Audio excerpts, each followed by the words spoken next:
Well, it's 100 and who knows what degrees. We're out in the middle of a pasture pretty much. And this Oklahoma heat, gonna bring home this 1970 GMC pickup. And of course we're having to dig it out of the dirt, slap some wheels on it, hope she rolls. And gonna have to put another motor in it and see if we can put it back on the road again. Believe me guys, when I say she's been in the field, so I've been living in this thing for a while. We got lots of digging to do just to see if we have good floor pans, and I'm not so sure. There is some carpet in between, so not sure how that's gonna look.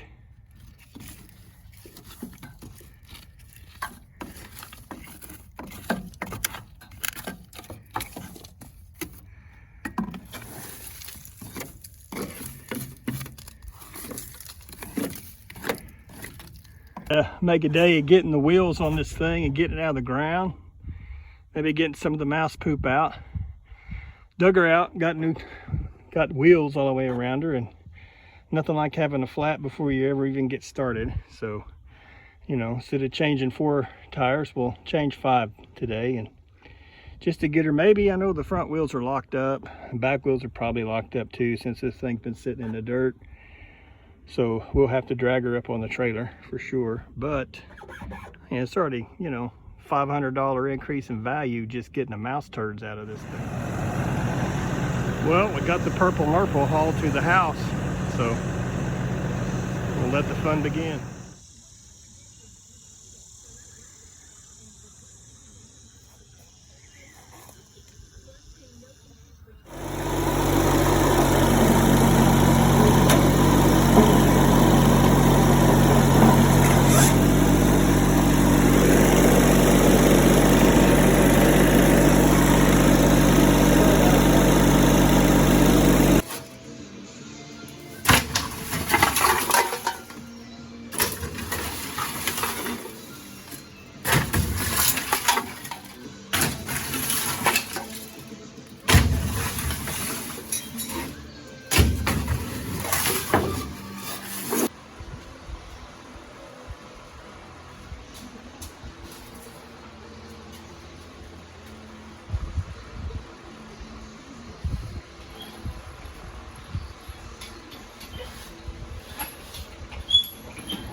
Woo, that's done.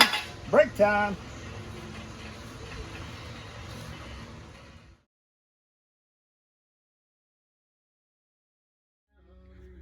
Got the motor blown off. Not too bad for a leaky old small block. But then found this little piece of potentially good news. Looks like at some point this engine was remanufactured. So that's good, maybe.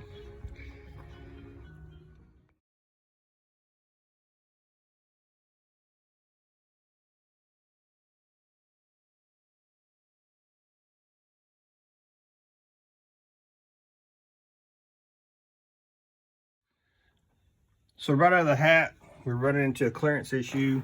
This is a 71 GMC pickup, same as the C10. The motor mount issue on these old trucks here. So we've got the header bumping right on the motor mount, which won't let the back rest on down where it needs to go. So we're going to have to clearance on this header, this front pipe a little, so we can get that to drop down. Otherwise, as far as clearing the steering and everything down under that needs to clear, I think once that drops, that'll be fine. Won't affect the ship linkage or anything like that. So we'll start by getting this pipe here cleared up and see if we can get her to settle on in there. First start.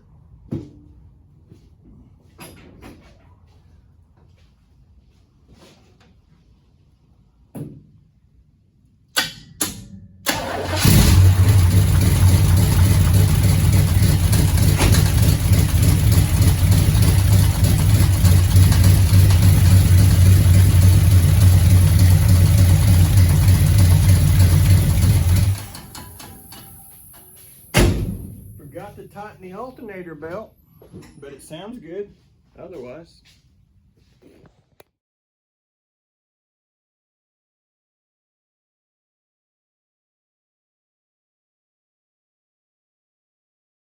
Okay, on this eBay, Amazon 21 circuit wiring harness that you get. If you got an older model ignition that looks like this, it's out of a 71 C10 pickup, and that harness will come with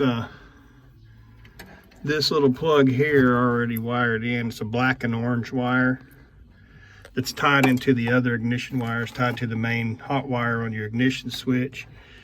If you don't use this plug here, if your ignition switch doesn't take this kind of plug, you're going to have to back wire this orange one into power somewhere. The black one's tied into the power from when you get the kit.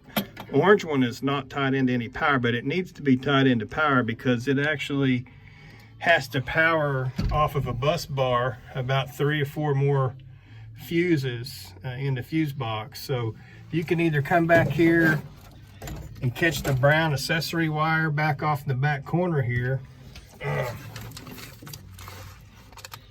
and then hop your orange wire from that bus bar over to where the brown wire goes in from the accessory switch, so you can pick up off of that brown wire, and then that orange wire will hop over to the other bus bar and power those fuses that need to be powered. Or you can just, up here at the top of the plug, you can take this orange wire and tie it into your brown accessory wire. You don't want it to have full power all the time because it's going to be gauging, it's going to be powering keyed fuses, so you don't want it to be constant hot on the red, so you're going to tie it into the brown.